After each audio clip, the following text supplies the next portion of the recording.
Assalamualaikum warahmatullahi wabarakatuh. Jadi tidak perlu absensi pun saya sudah bisa tahu di sini. Jadi saya lihat di Zoom-nya, kehadirannya adik-adik bisa muncul di Zoom saya. Saya lihat di sini aja langsung. Yunita, ada berapa orang? Yunita Giri. Ada 15, Pak. Ya, 15 orang, Pak. 15. Saya sudah lihat di sini. Sudah masuk semuanya ya? Amanda. Ini nanti kalian juga bisa lihat kok di YouTube. Kalian nyalakan Zoom apa enggak, nyalakan kamera apa enggak. Karena saya recording. Nanti saya tinggal lihat di YouTube, tinggal absensinya mudah. Ya, kita lanjut. Hari ini kita belajar sistem imun spesifik sama non spesifik. Jadi masih ingat nggak sistem imun spesifik itu apa, Dik? Jerry. Apa, Dik? Sistem imun spesifik itu apa, Jerry? Apa, Dik? Masih ingat nggak? Kalau nggak ingat, tak klik. Jadi sistem imun non spesifik itu saya ingatkan lagi, jadi sistem imun yang pertama kali dia melawan bakteri. Contohnya apa saja, Mbak Yunita? Contohnya Mbak Yunita Nurfadila. Contohnya itu seperti kulit kita. Jadi kulit kita, terus ada air ludah kita, ada asam lambung kita, ada rambut kita, ada bulu-bulu hidung kita. Itu merupakan sistem imun yang non spesifik. Non spesifik itu maksudnya apa? Tidak punya memori. Jadi semua itu bisa dihancurkan sama dia. Wes tidak pandang dulu. Kalau ada Mbak Firda, ini di ruangan saya ada Mbak Firda, ada Mbak Afni, sudah langsung dihancurkan sama sistem imun itu. Dia nggak peduli. Oh, saya harus ingat Mbak Firda ini mukanya seperti ini, itu enggak. Jadi sistem imun yang non spesifik itu nggak ngurus itu siapa, ya harus dihancurkan. Cara kerjanya apa ya? Bagaimana? Dengan cara yang pertama fagositosis. Jadi fagositosis itu memakan bakteri atau antigen asing yang masuk ke dalam tubuh kita itu dimakan sama dia. Fagositosis itu bentuknya bendanya padat. Kalau bendanya cair, namanya apa? Mas Rio, Pras. Apa, Mas? Kalau bendanya cair, namanya apa? Yang dimakan itu cair. Lagi ngajar. Yang bentuknya cair, itu fagositosis atau namanya apa? Bentuk fagositosisnya namanya apa ya, kalau bentuknya cair?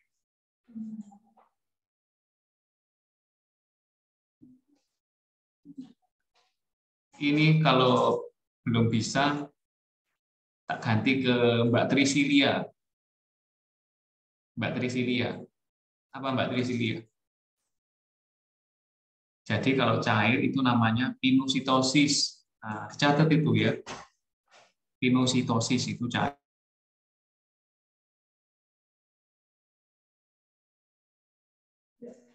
Terus kalau cair itu pinositosis, kalau yang tidak cair itu fagositosis, ya. Kemudian setelah dimakan fagositosis ini oleh APC, dendritic cell, kemudian makrofag, dia akan dikenalkan ke sel namanya sel T, sel B. Ini saya juga ngajar ke semuanya itu sama kok seperti itu. Imunologi itu mudah sekali. Jadi setelah dikenalkan oleh APC ke sel T, sel B dan lain sebagainya, sel B nanti akan memproduksi apa? Memproduksi antibodi. Antibodi nanti akan mengaktifkan komplement.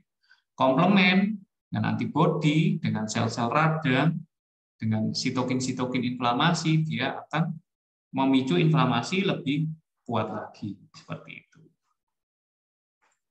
Ya, ada pertanyaan? Ada pertanyaan? Mbak Novia? Jangan ngantuk, Mbak Novia. Ya, nanti ini ya, saya skip ya. Jadi nanti adik-adik ada tugas. Sebelum kalian lulus itu, kalau bisa, ini kan 2020. Tadi saya sudah rapat dengan teman-teman dosen. Kalian harus segera menyusun proposal dari sekarang. Buat proposal dari sekarang.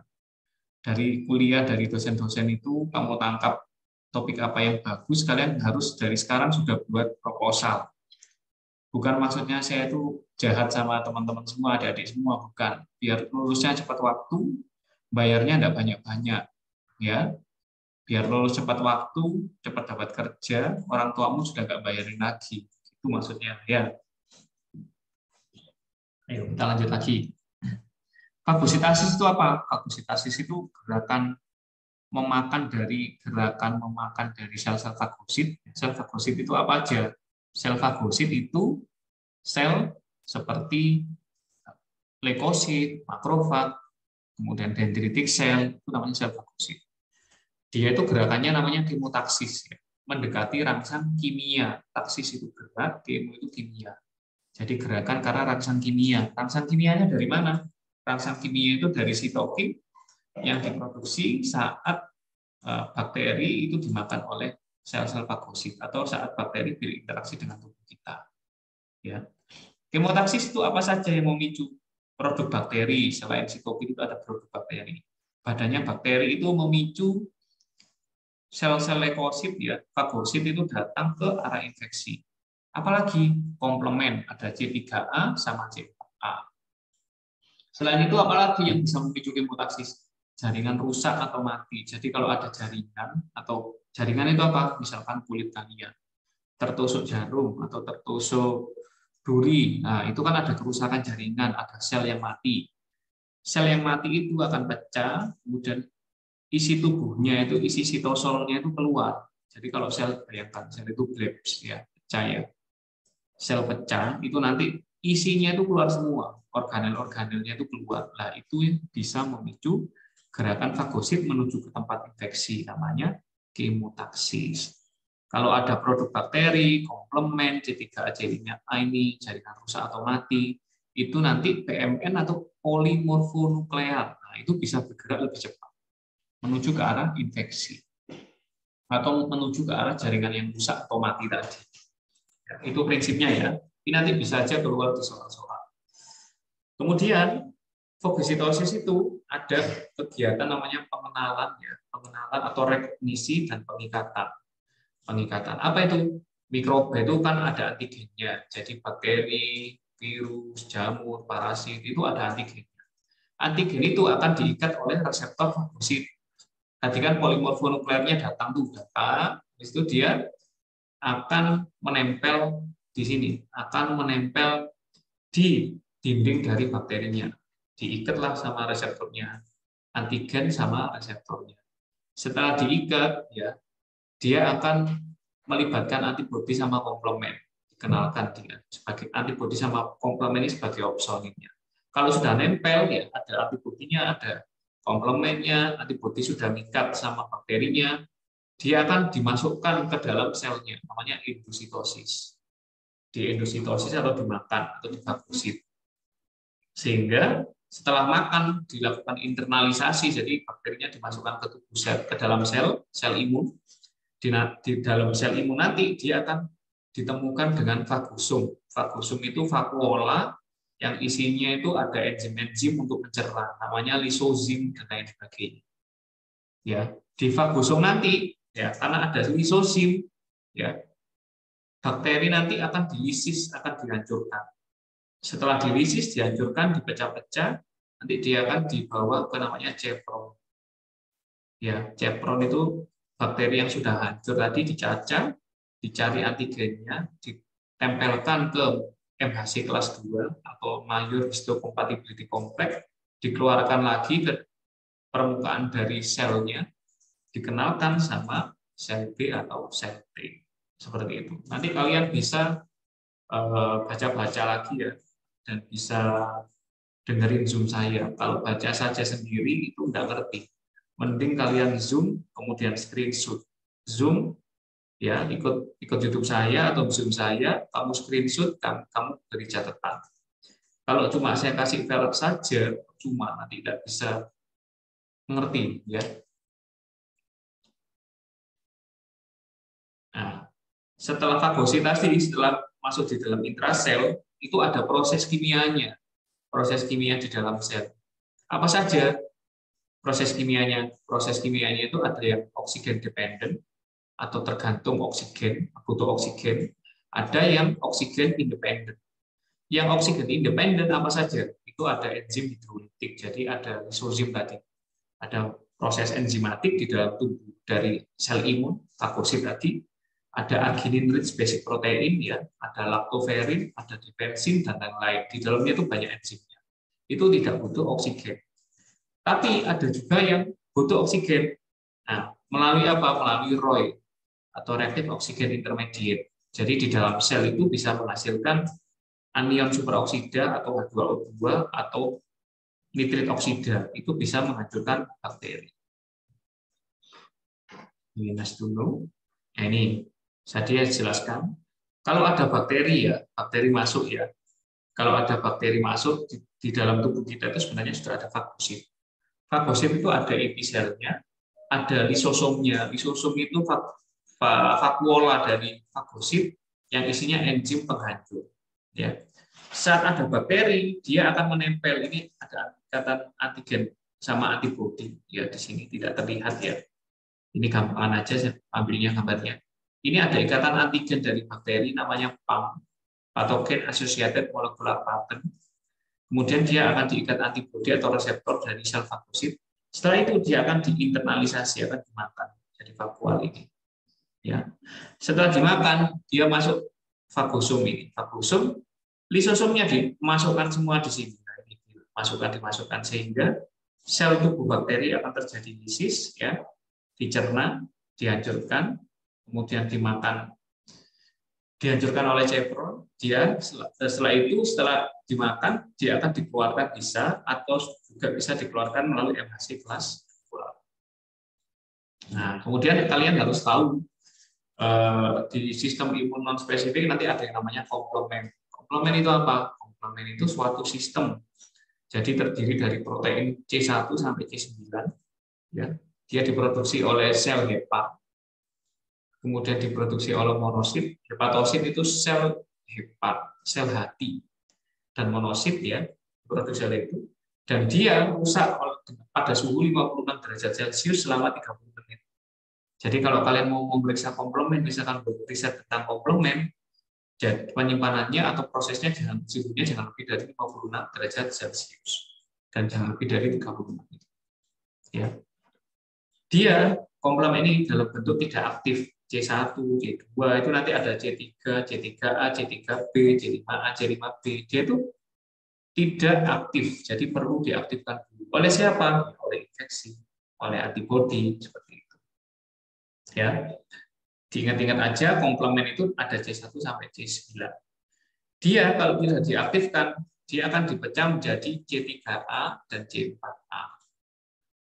Ya, nanti dia jadi aktif, ya, kalau dipecah menjadi C3A dan C4A. Setelah aktif jadi C3A dan C4A, dia akan mengikat pada komplement lainnya.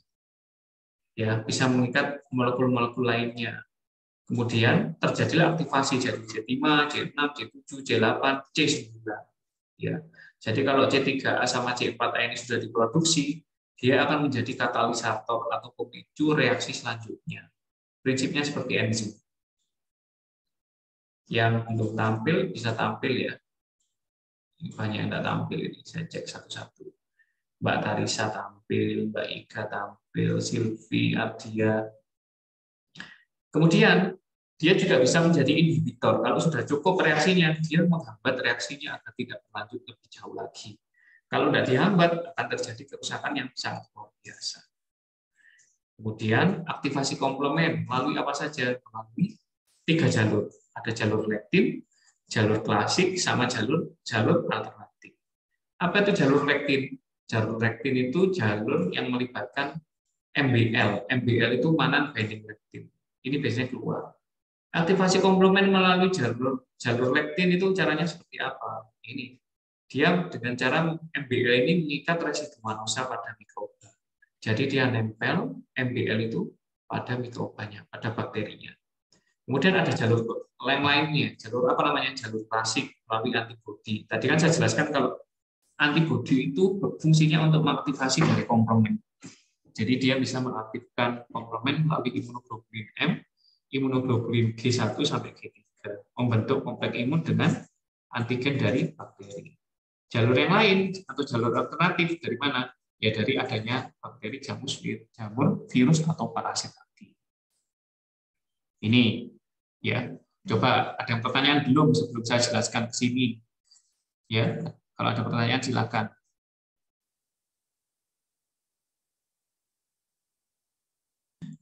Ya, saya lanjut ya.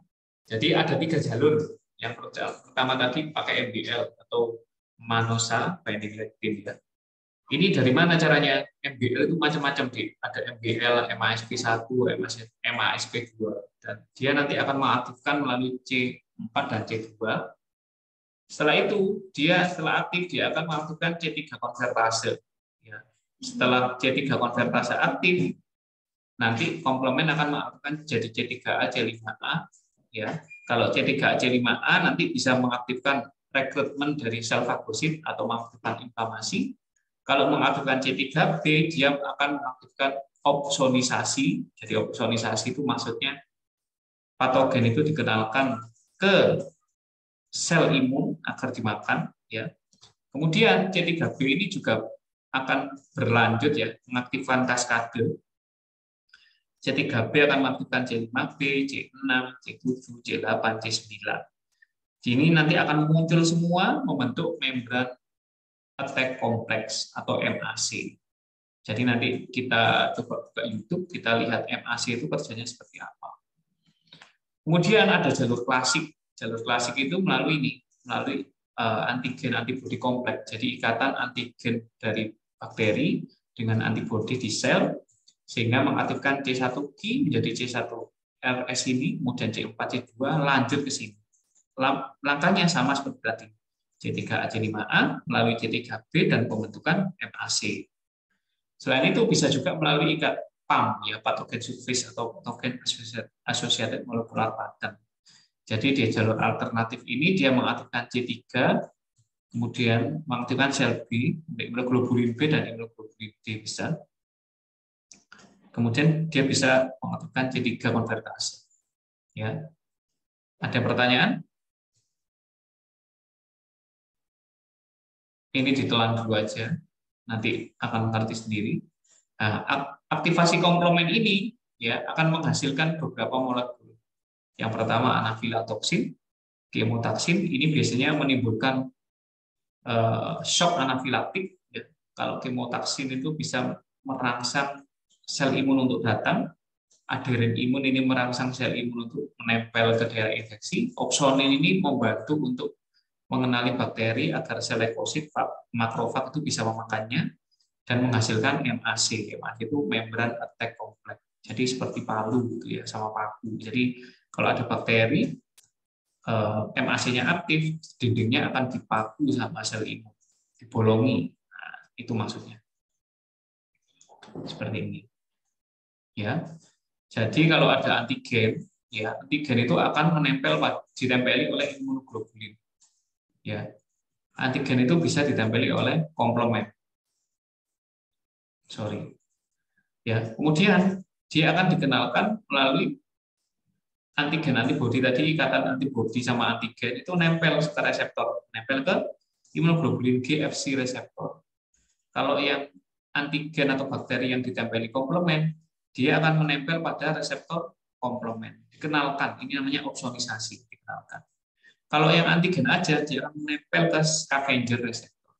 Setelah menempel, dia akan dikenalkan ke sini nanti, ke sel-sel imun. Seperti itu. Itu prosesnya.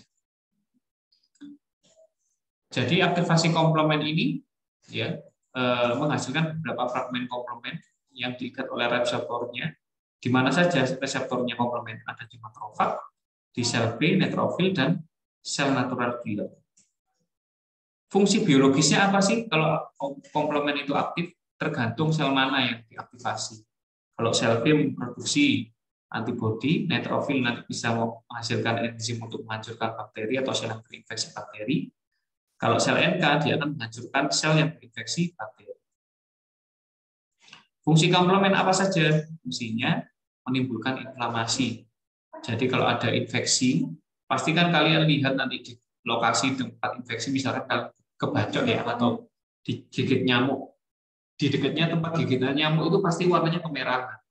Apa sih itu? Itu proses inflamasi. Jadi pasokan darahnya meningkat. Kemudian ada permeabilitas kapiler, ya pasti pembuluh darahnya membesar. Kemudian pengerukan sel endotel, ya. Jadi kalau ada jaringan yang rusak, kalian luka ya, kalian garuk habis digigit nyamuk, pasti daerah sekitar gigitan nyamuk itu pasti merah. Seperti itu. Kemudian proses inflamasi itu dihasilkan lagi oleh C3A, C4A maupun C5A. Ya, C3A, C4A ini namanya anafilatoxin yang tadi kita back lagi. Ini C3A, C5A. Ya, dia menimbulkan inflamasi dan membantu rekrutmen atau mengajak sel fagosit untuk mendekati tempat infeksi. Efek biologis yang lain apa saja? Tergantung sel yang mengekspresikan. Tadi sel B memproduksi antibodi, sel neutrofil akan menghancurkan sel yang terinfeksi bakteri atau memakan bakteri seperti itu. Kalau C3A, C4A terbentuk, itu nanti efeknya apa? Terjadi degranulasi sel emas atau basofil. Kalau sel emas terdegranulasi ya, nanti akan mengeluarkan histamin. Histamin nanti memicu vasodilatasi dari pembuluh darah. Pembuluh darahnya jadi melebar. Kalau basofil keluar, sama. Nanti ada seperti interleukin yang bisa keluar kalau dia dipicu. Kalau histamin rilis, keluar dari dia, keluarkan oleh sel emas atau basofil, dia meningkatkan permeabilitas vaskular. Jadi pembuluh darahnya melebar-melebar, sehingga sel kalau pembuluh darahnya melebar itu endotelnya juga melebar, jadi longgar. Jadi bakteri itu kalau mau keluar dari pembuluh darah itu jadi gampang. Seperti itu. Kalau gampang keluar, infeksi akan bisa diatasi. Ya. Kemudian fungsi komplement apalagi sebagai kemokin. Kemokin itu apa? Kemokin itu untuk menarik dan mengarahkan sel fagosit menuju ke lokasi infeksi. Apa saja yang menjadi kemokin? Nanti bisa keluar di soal juga ya, ini ya. C3A, C4A, C5 sampai 7. Ini kemokin dari mononuklear atau monosit atau kemokin dari polimorfonuklear. Jadi C3A, C4A, C5 sampai 7 ini bisa menarik monosit ya, bisa menarik polimorfonuklear untuk mendekati sel lokasi infeksi ya. Kemudian apalagi kemokin lain-lainnya? C5A. Tadi kan saya tulis C3A, C4A, C5A yang ini. Nah ini ya. C5A itu bisa berfungsi sebagai kemoatraktan. Ini nanti di UPOM bisa keluar. Kemoatraktan neutrofil. Maksudnya apa? Mengajak sel neutrofil atau dia memicu sel neutrofil untuk mendekati lokasi luka. Nah, fungsi yang kedua, anafilatoxin. Anafilatoxin apa yang tadi? Kemudian ada fungsi komplement yang lain sebagai fagositosis dan opsonin, membantu opsonin, mengenalkan bakteri ke sel fagosit. Siapa yang bekerja? C3B dan C4B. Ini saya singkat aja. Kemudian ada adherens imun, jadi membantu adheren, jadi sel-sel imun untuk mendekat. Apa fungsinya dari mana? Komplemennya apa? C3B. Ya, diingat-ingat ya. Kalian cukup ingat dulu. Fungsi komplement apalagi?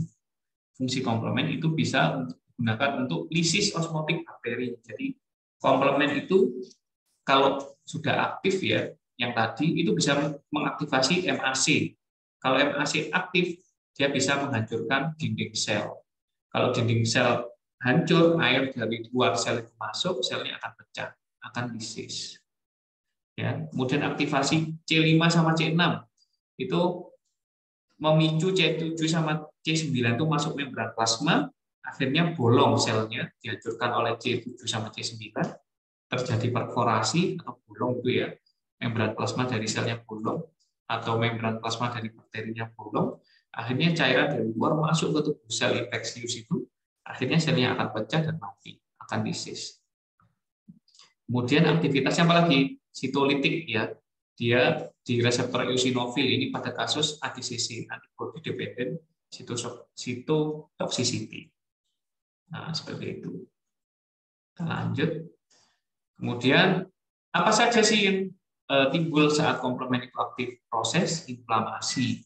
Inflamasi itu tandanya itu ada rubor, dolor, kalor, fungsiolesa. Rubor apa? Merah. Jadi kalau ada lokasi inflamasi itu nanti warnanya merah. Ya. Warna merah itu kenapa? Karena vasodilatasi. Kalor itu panas. Saat kalian ke Borobudur itu kalau ada bengkak itu pasti panas kaki kalian. Kalor, rubor, dolor itu bengkak. Ya. Fungsiolesa itu fungsinya bergerak. Ya. Kalau kalian bengkak kan kakinya bengkak ya, itu kalian kan nggak bisa jalan. Nah, itu namanya fungsiolesa. Kemudian fungsinya itu apa saja sih inflamasi? Inflamasi itu penting. Kalau nggak ada inflamasi, proses infeksi akan berlanjut. Ya. Inflamasi itu fungsinya untuk memobilisasi faktor imun atau efektor imun, sel imun non spesifik itu untuk bergerak untuk membunuh bakteri ke tempat infeksi. Jadi bengkak itu penting, jangan bengkak itu langsung bengkak langsung diobati, jangan. Bengkak itu ternyata penting, kalau yang berlebihan baru diobati. Seperti itu. Jadi bengkak itu berarti ada tanda proses tubuh untuk mengatasi infeksi. Dia tidak apa-apa normal, kecuali kalau berlebihan kan enggak normal. Ya, kalau inflamasi ada vasodilatasi karena ekspresi dari histamin tadi berupa peningkatan permeabilitas kapiler, pasti kemerahan. Ya, kemudian di sana ada ekspresi molekul adhesi pada sel endotel. Ya, jadi sel imun itu akan menempel atau mendekat ke lokasi infeksi atau marginasi sel. Kemudian terjadi ekstravasasi karena dia longgar, terjadi vasodilatasi. Sel imun itu bisa gampang dengan gampangnya akan keluar dari pembuluh darah atau nama lainnya ekstravasasi, terjadi infiltrasi sel. Ya. Jadi sel besar-besar itu bisa menembus pembuluh darah, sel leukosit bisa menembus pembuluh darah, migrasi sel imun tadi ya, leukositnya keluar dari pembuluh darah, kemudian masuk menuju ke tempat infeksi. Nih, kemerahan, rubor, ya, panas, kalor, dolor itu bengkak, nyeri ya, bengkak masih nyeri dan fungsiolesa. Ini ciri inflamasi. Nah, sel inflamasi apa saja? Sel inflamasi itu nanti yang akan kalian periksa banyak di saat kalian kerja, baik kalian hitung jenis dan lain sebagainya. Mbak Silvi ya, Mbak Silvi ngomong sama siapa kamu? Tak tanya Mbak Silvi. Sel inflamasi ini kan ada sel emas, basofil, limfosit, neutrofil, eosinofil, monosit, dan makrofag. Yang bekerja pada saat kita terinfeksi cacing yang mana, Mbak Silvi? Yang akan tinggi. Silvi Ruwaida. Gimana Mbak Silvi? Yang mana Mbak Silvi?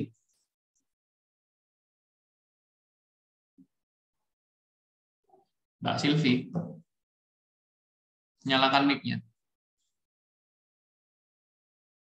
Mbak Silvi. Nyalakan mic-nya. Hei. Mbak Silvi.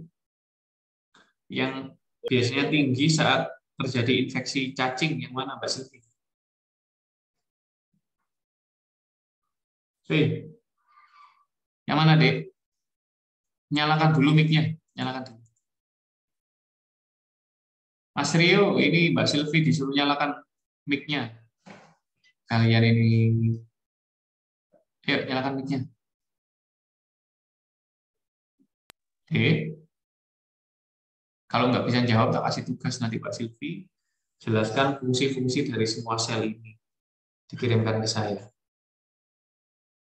Ya. Nanti teman-teman yang lainnya juga, teman-teman yang lainnya jelaskan sel-sel ini fungsinya apa, jumlah normalnya berapa, ya, dikirimkan ke saya. Kalau Mbak Silvi ditambahin, ini biasanya penyakitnya apa kalau tinggi ini apa, kalau limfosit tinggi apa, kalau rendah apa, kalau neutrofilnya tinggi apa, eosinofilnya tinggi apa saja penyakitnya. Kalau yang lain cukup menjelaskan ini fungsinya apa saja. Kalau Mbak Silvi nanti ada penyakitnya apa saja ya. Itu. Jadi sel emas itu pada alergi, basofil itu juga bisa, Limfosit itu pada infeksi virus ya biasanya, neutrofil infeksi bakteri bisa, eosinofil ini biasanya pada alergi, ya monosit itu biasanya pada infeksi yang kronis, kalau makrofag itu semuanya bisa. Saya lanjut. Sel endotel dan molekul adhesi. Jadi sel endotel itu sel yang ada di luar sendiri, jadi dia pembatas antara darah dan rongga ekstravaskular. Ya. Pada keadaan normal, endotel ini tidak lengket. Fungsinya mencegah koagulasi atau bocornya cairan. Jadi kalau pada demam berdarah itu biasanya terjadi vascular leakage. Kenapa? Endotelnya itu longgar-longgar, terjadi vasodilatasi. Saat terjadi infeksi, ya, sel sistem imun itu perlu nempel ke sel endotel. Ya, dia akan menempel pada sel-sel namanya molekul adhesi, namanya ICAM. Ya, intercellular cell adhesion molecule. Itu dia bisa menempel di sana sehingga dia bisa masuk atau keluar dari terjadi ekstravasasi dari sel imun keluar dari pembuluh darah menuju ke lokasi infeksi.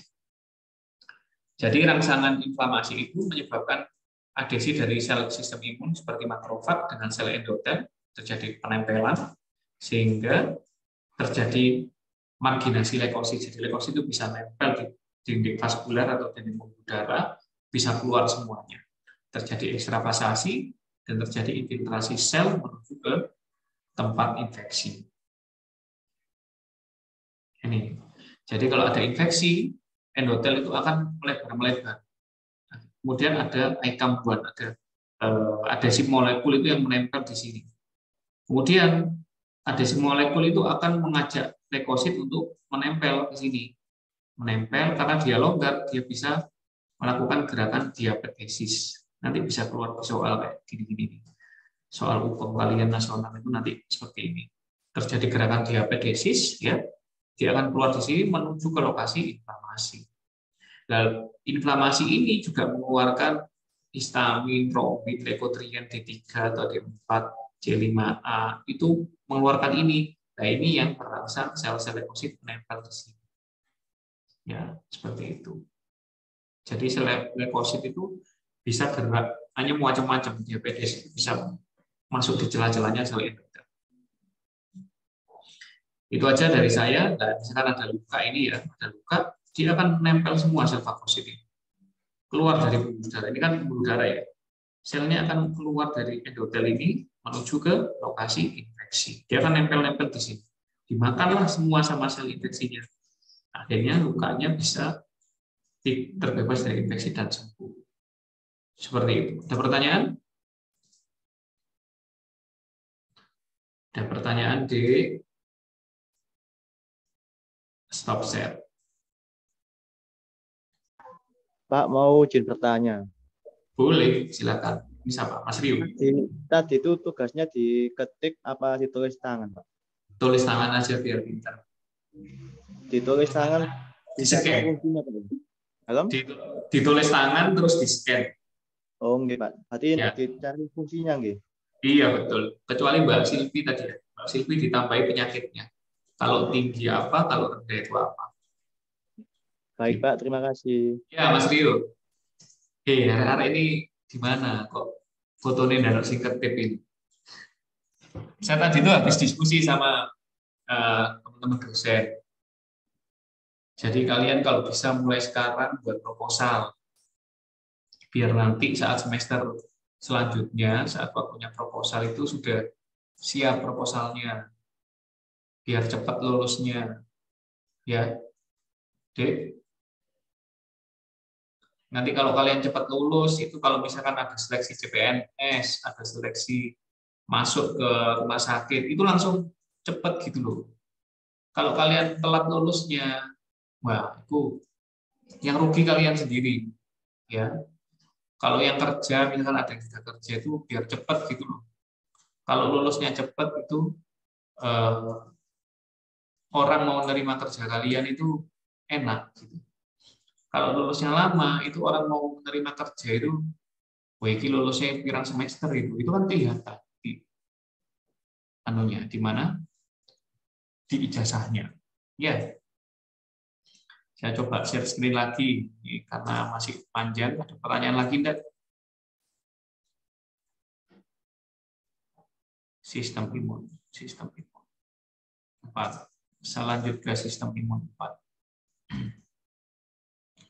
Jadi tadi sudah kita bahas komplement ya. Saya bahas lagi sistem imun humoral dan seluler. Ya, tidak apa-apa nanti kuliahnya lebih cepat selesai, tapi kalian banyak belajarnya, banyak diskusinya. Nanti ada sesi untuk kalian yang presentasi merangkum kuliah saya. Ya.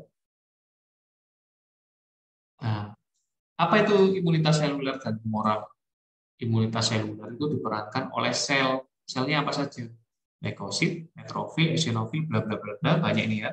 Monosit, limfosit. Kalau humoral itu diperankan oleh antibodi dan molekul protein seperti komplement tadi. Komplement, antibodi, dan sitokin dan lain sebagainya. Ya. Kalau limfosit bentuknya seperti ini masih ingat ya. Ini limfosit yang besar. Kemudian ada eosinofil, warnanya agak orange. Dan kalau lihat di pewarnaan itu ada polimorfo nuklear, monosit intinya satu ya seperti kacang ini.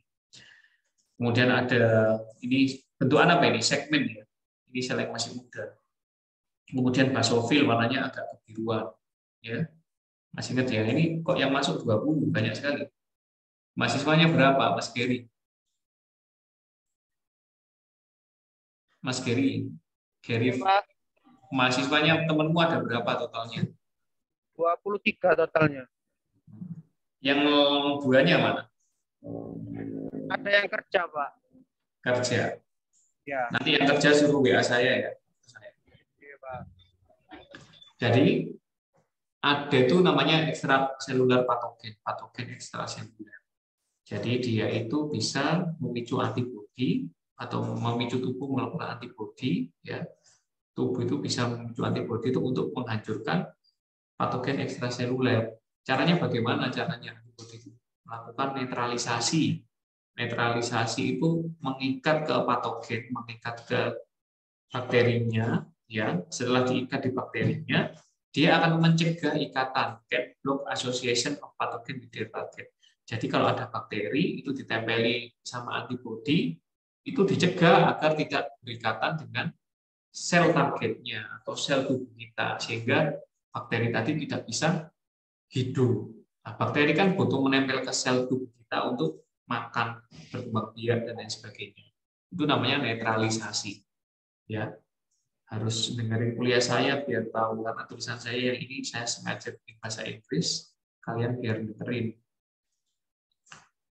Kemudian opsonisasi. Opsonisasi itu apa? Opsonisasi itu antibodi mengikat tubuh patogen atau bakteri, ya, atau sel asing, foreign substance. Kemudian dia dikenalkan pada apa namanya, sel imun. Kemudian akhirnya dia bisa dimakan oleh sel imun tadi. Jadi kalau ada bakteri, dia ditempeli oleh antibodi, ya.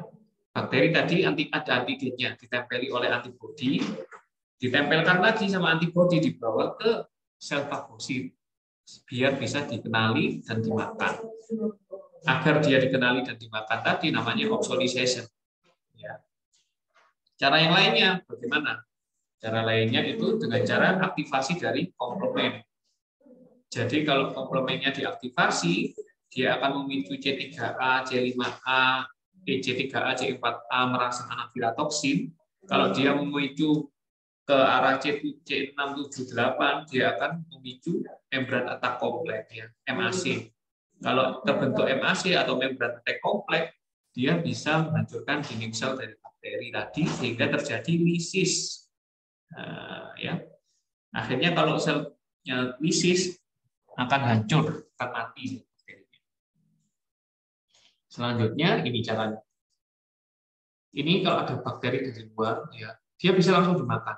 Dia bisa juga dia ditempeli oleh bakteri, opsonisasi namanya, dikenalkan ke sel makrofag agar dimakan. Ya, ada bakteri, ada antibodi. Antibodinya nempel ke bakterinya, ditempeli semua, kemudian dibawa ke sel makrofag. Makrofag ini loh, bakteri makan aja terus hancurkan, dimakan sama makrofag dihancurkan. Kemudian bisa juga dia ini di dalam darah. Kalau di dalam darah bagaimana? Ya antibodinya menempel lagi. menempel, dibawa keluar, ya, dikenalkan oleh makrofag ini sama komplement, ya, sama antibodi ke sel imun, sehingga dia akan dimakan dan dihancurkan ke tubuh, di dalam tubuhnya dari sel imun ini. Itu caranya. Nah, kalau patogen yang di dalam sel, caranya pakai apa? Pakai sel T limfosit T, ya. Jadi CD8, namanya nanti CD8, kalian akan sering dengar saat kalian kerja, ada CD4 dan CD8. Kalau sitotoksik T limfosit itu namanya CD8. Ya. Kalau yang TH1 atau CD4 itu nanti sering diserang oleh sel HIV. Ya. Intraselular patogen, kerjanya siapa yang untuk menghancurkannya? Karena antibodi itu kan hanya di luar sel. Kalau bakterinya sudah terlanjur masuk ke sel sehat, yang berperan sel sitotoksik dan sel T helper atau CD4. Caranya seperti apa? Caranya, kalau sel T sitotoksik, dia akan mengeluarkan enzim.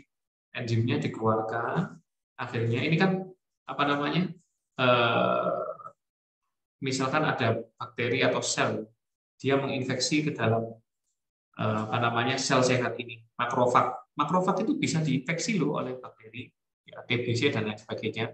Nah, dia ini sel T ini akan menempelkan reseptornya, dikenali itu sel ini tidak sehat makrofagnya, ada infeksinya. Dia bisa membaca dengan ikatan reseptor dengan antigen dari makrofag. Kemudian sel T ini akan, kalau sudah tahu makrofag ini terinfeksi, dia akan mengaktifasi makrofag untuk hancur, bisa dihancurkan makrofagnya, bisa melakukan enzim-enzim yang bisa melisis sel makrofag.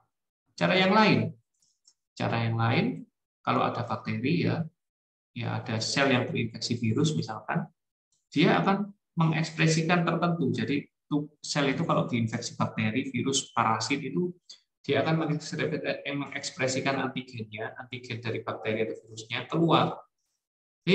Apa namanya? Sel sitotoksik, aku ini terinfeksi, aku ini bahaya. Akhirnya sel sitotoksik tahu itu, ditempelin sama reseptornya. Oh iya, ternyata bahaya. Dikeluarkanlah apa namanya enzim-enzim nuklease atau enzim seperti lisozim keluar dari sel sitotoksik, dihancurkanlah sel ini. Seperti itu. Itu caranya. Ini jumlah darah, jumlah sel dalam sel darah yang normal, ya. Kalau misalkan adik-adik nanti bekerja, nanti adik-adik akan sering hitung ini sel darah merah, trombosit, leukosit. Leukosit nanti ada di count. Jadi urutannya dari neutrofil, limfosit, monosit, eosinofil, basofil. Nah, ini nanti ada satuannya yang normal. Ini satuan normalnya. Kalau banyak neutrofilnya, berarti infeksinya akut. Banyak limfositnya, akut infeksinya. Kalau banyak monositnya, infeksinya kronis. Kalau eosinofil berarti alergi. Kalau lebih dari 4% nanti infeksi cacing atau alergi. Kalau lebih dari 1% basofilnya bisa alergi. Kemudian sirkulasi sel leukosit tadi atau sel imun itu lewat mana saja? Lewat sistem limfe, ductus lymphaticus. Ya. Limfe itu ada di mana-mana. Dia ada sebelah kanan tubuh atau di sebelah kiri tubuh. Makanya kalau ada sakit gigi, yang bagian sini akan buka, ya, leher kalian, daerah jugular namanya, akan buka. Infeksi darah, infeksi saluran kencing yang buka ada di selang kami, ya. Seperti itu. Kemudian ada makrofag, ya. Makrofag ini fungsinya apa? Makrofag ini bisa sebagai APC atau memakan sel. Agak hancur anunya. Dia akan memakan apa namanya bakteri-bakteri. Ini hancur setannya. PPT-nya tidak apa-apa, nanti bisa dilihat, masih bisa dibaca. Jadi makrofag itu fungsinya memfagosit, dia sebagai antigen presenting sel. Bentuknya seperti apa? Jadi kalau ada bakteri, dia akan dimakan oleh makrofag, dihancurkan, dipresentasikan ke MHC kelas 2, dikenalkan ke T helper. T helper itu bisa aktif, jadi T helper 0 menjadi TH1 atau TH2. Kemudian ada sel NK. Sel NK itu apa? Ini maksud sel NK, natural killer. Banyak granulnya banyak, ya.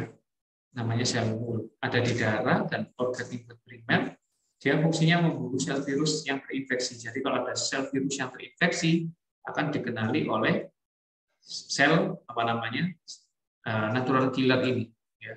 Ini sel yang terinfeksi. Ini sel natural killer. Dia akan dikenali, oh terinfeksi virus nih. Selnya dia bisa tahu dari sini ikatan antigen ikatan reseptor sama antigen dari sel yang terinfeksi. Dia akan mengenalinya, oh ternyata sel ini terinfeksi virus. Ya. Mengenalinya dari mana? Ikatan reseptor IgG Fc. Jadi IgG Fc reseptor. Dia kalau sudah membaca sel ini infeksi virus, misalkan COVID, dia akan mengeluarkan perforin. Perforin keluar kayak tembak itu bolong semua selnya. Akhirnya kalau selnya bolong, virusnya akan keluar dan akan mati. Dihancurkan oleh makrofag dan lain-lain. Kemudian ada sel dendrit. Sel dendrit itu di mana? Biasanya ada di darah juga. Dia fungsinya apa? Memakan bakteri untuk dipresentasikan ke dalam hepatocycles. Jumlahnya sedikit, ada di mana? Di jaringan. Biasanya di kulit. Kalian kalau ngambil kulit dipotong gitu, kemudian diwarnai, itu nanti ada dendritic cell. Bentuknya seperti ini, dendrit. Ada banyak jari-jarinya. Ya, sel-sel Langerhans itu sel itu. Di dalam hidung, dalam paru, misalkan kamu mau buat bagaimana jumlah sel dendrit pada pasien yang terinfeksi apa itu namanya, kusta. Ya, kusta ya. Di kusta itu kalian bisa meneliti jumlah sel dendrit. Nah, bisa nanti penelitian tentang itu. Limfosit. Nah, limfosit itu apa aja? Ada limfosit T. Limfosit T itu ada T helper, ada T sitotoksik. T helper itu awalnya dari TH0 menjadi TH1 atau TH2. Kemudian ada sel B. Sel B itu fungsinya memproduksi antibodi. Kalian harus ingat sel B itu nanti bisa berubah menjadi sel plasma dan sel memori. Sel memori itu punya ingatan, sel plasma memproduksi imunoglobulin. Imunoglobulin harus ingat ada 5 GAMDE, harus diingat-ingat. Ya. Jadi kalau di sum-sum tulang kita, di tulang kalian itu ada namanya stem cell. Stem cell ini bisa jadi apa saja. Bisa jadi sel T, bisa jadi sel B. Sel T itu nanti bisa jadi T helper, fungsinya imunitas seluler, dia akan menghasilkan sel T sitotoksik atau sel T helper. Kalau sel B akan berubah menjadi sel plasma dan sel memori. Jadi sel memori itu punya memori. Kalau sel plasma fungsinya menghasilkan antibodi. Ya, seperti itu. Tempatnya banyak di mana sel-sel ini? Biasanya ada di Peyer's patch. Peyer's patch itu di usus, atau bisa di spleen, atau di appendix atau usus bulu. Jadi nanti kalau sudah sel B itu berubah menjadi sel plasma, dia akan membentuk antibodi. Bentuknya seperti apa antibodi? Seperti ini, huruf Y. Ya, huruf Y ini ada variabel region, ada heavy chain, ada light chain, ada konstanta region. Ini tempat berikatan antibodi dengan bakteri. Bentuk 3 dimensinya seperti ini. Imunoglobulin itu ada apa aja? Ada imunoglobulin A. Fungsinya disebut juga sekretori imunoglobulin. Bentuknya monomer 2 ini. Fungsinya apa? Mengikat antigen atau bakteri agar tidak bisa masuk sel mukosa. Biasanya ada di ludah.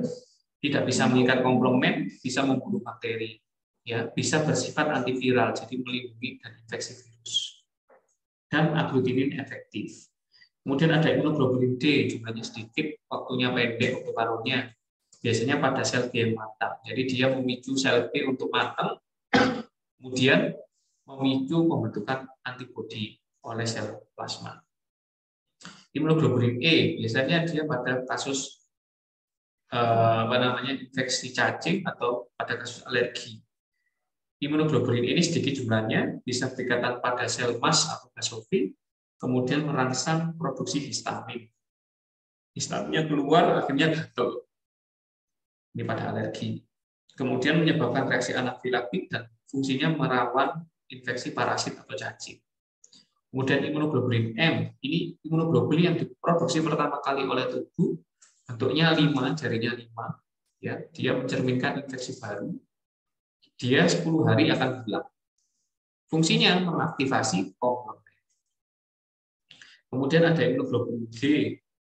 banyak di darah, sumsum tulang, ya, limfa dan peritoneal, dia akan lama, waktu paruhnya 20-23 hari, bahkan ada yang sampai 6 bulan.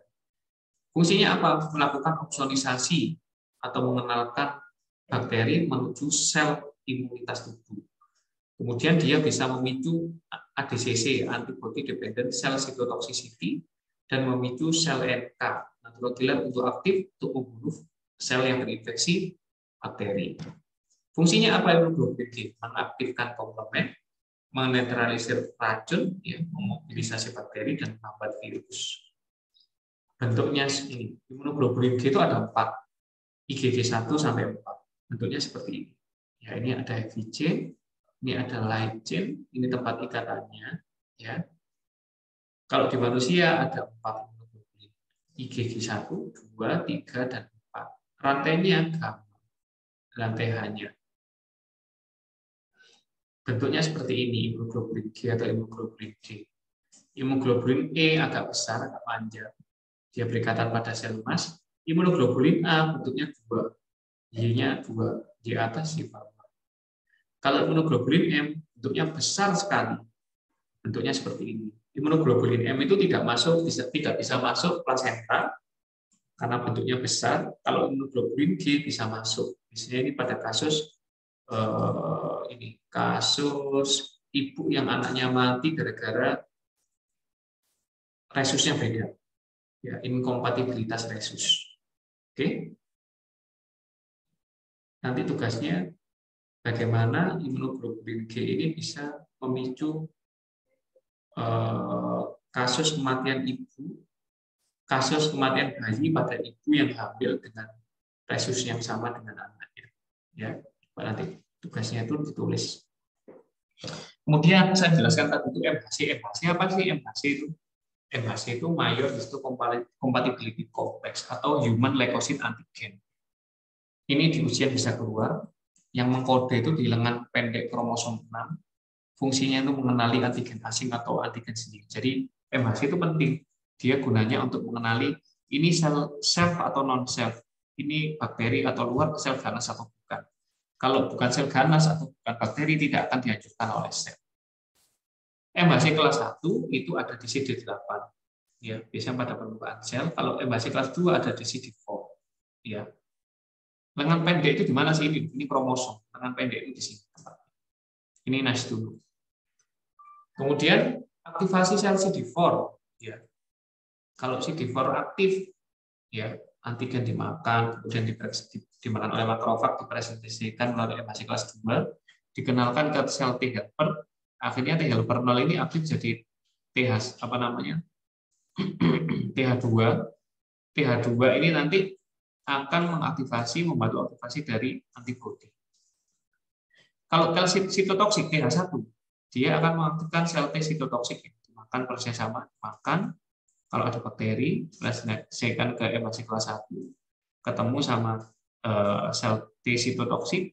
Sel T sitotoksik ini, TH1 ini akan mengaktifkan sel T sitotoksik, kemudian akan menghancurkan sel yang terinfeksi bakteri. Ya, ini dihancurkan dengan mengeluarkan lisozim dan lain-lain. Kalau sel T yang diaktifasi melalui imunoglobulin D tadi, ya, atau imunoglobulin yang lain, dia akan berkembang menjadi sel B dan sel plasma. Sel B memori itu akan menjadi punya memori, ingat-ingat, daya ingat, ya. Ini dari TH2. Kalau sel plasma memproduksi antibodi. Bentuknya huruf-huruf I tadi. Kemudian sel yang membentuk antigen presenting sel apa saja kalau ada ujian? Sel yang fungsinya sebagai APC, yakni sel makrofag, sel dendrit ada di jaringan, dan sel limfosit B. Jadi sel limfosit B itu selain berfungsi sebagai pembentuk antibodi, dia juga bisa berfungsi sebagai APC. Nah, ini jadi intinya kalau ada orang kena COVID contohnya, ya, orang itu akan bekerja tubuhnya membentuk sel B, mematikan sel B, ya, virus itu dimakan sama dia, kemudian dikenalkan ke sel B, makanya sel B nanti ada yang fungsinya memproduksi imunoglobulin M sama imunoglobulin G, sehingga kalau ada virus lagi masuk, dia akan dicegah, ditempeli oleh antibodi, Dan virus COVID tadi tidak bisa menginfeksi sel lain. Atau cara lainnya, kalau sudah terinfeksi selnya, dia akan mengaktifkan sel T sitotoksik. Sel T sitotoksik itu bisa mengenali sel yang terinfeksi virus tadi, sel T nanti akan mengeluarkan sitokin dan enzim-enzim untuk membocorkan dinding dari sel yang terinfeksi tadi. Itu prinsipnya. Ya, nanti bisa dilihat adik-adik di YouTube saya. Ya, ayo nyalakan videonya. Yang nyala dari tadi ini aja. Ada pertanyaan, Dik? Gary, Mas Gary, ada pertanyaan? Mbak Khairatul Umroh, lamun dari tadi. Ini foto ya, Mbak Khairatul Umroh. Mbak Bulan Nafiun, ada pertanyaan Anda?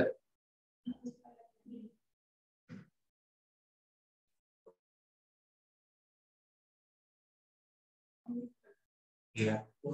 Ada pertanyaan lagi? Pak, izin bertanya. Boleh.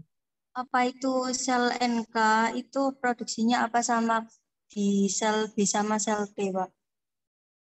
Sel NK produksinya itu ya sama. Dia dari sel progenitornya itu dari sumsum tulang, namanya hematopoietic stem cell. Produknya sama. Cuma nanti dia beda dari sel pembuluh darah, sel darah merah. Kalau sel darah merah, trombosit dan lain sebagainya itu dari myeloid stem cell. Seperti itu. Nanti ada kuliah saya di YouTube itu banyak. Coba nanti kalian pilih-pilih, jadi bisa dibuka macam-macam kuliahnya. Itu bisa dipelajari lewat sana. Komplement nanti ada materi tentang komplement juga. Nanti saya share di YouTube juga. Dan saya juga buat buku, nanti kalian bisa baca. Ada pertanyaan lain? Pak, izin bertanya. Siapa ini? Novia. Ya, Novia. Nah, tadi kan ada yang tidak cocok resus antara ibu dan anak. Itu kenapa, Pak? Kok bisa?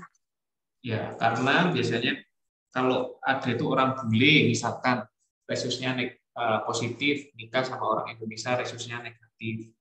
Nah, anaknya itu bisa positif, bisa negatif. Kalau anaknya resusnya ternyata sama kayak bapaknya, maka resusnya antara ibu dan anak itu tidak cocok, sehingga imunoglobulin dari ibunya itu menolak antibodi dari ibunya itu menolak sel darah merah dari anaknya karena resusnya berbeda. Seperti itu. Nanti itu ada pelajaran di imunohematologi. Kalian boleh lihat-lihat kuliah saya di YouTube, meskipun itu materinya kakak kelas, itu bisa dilihat nanti sambil belajar-belajar. Gitu, Mbak Novia. Ada pertanyaan lain? Afdah Horizotul Z.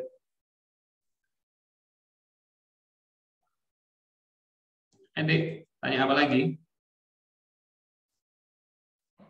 Oke.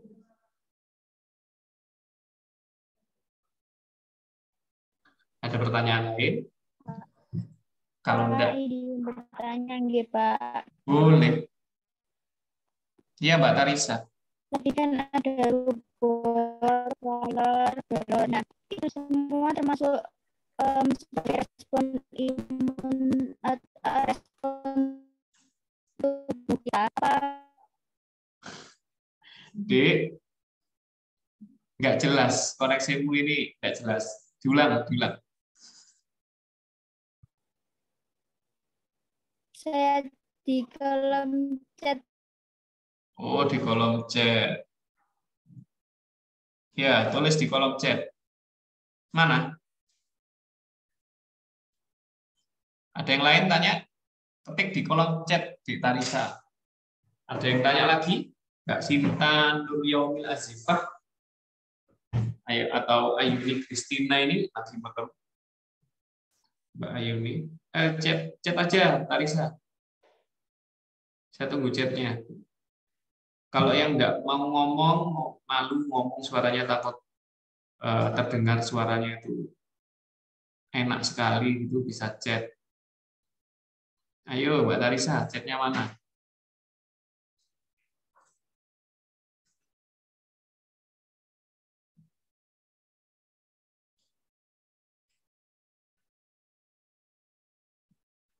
Ayo.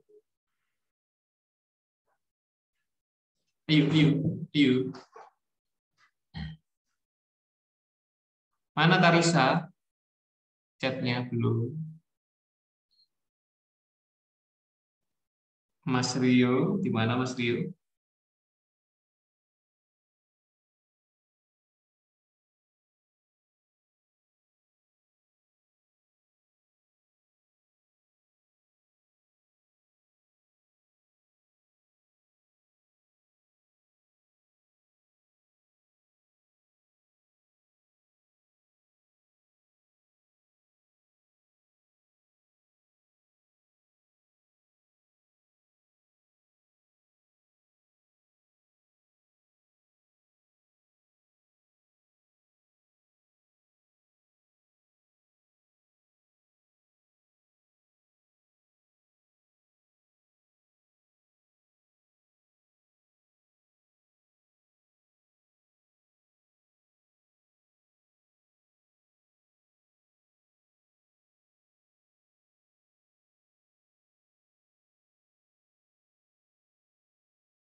Pak, mohon maaf masih.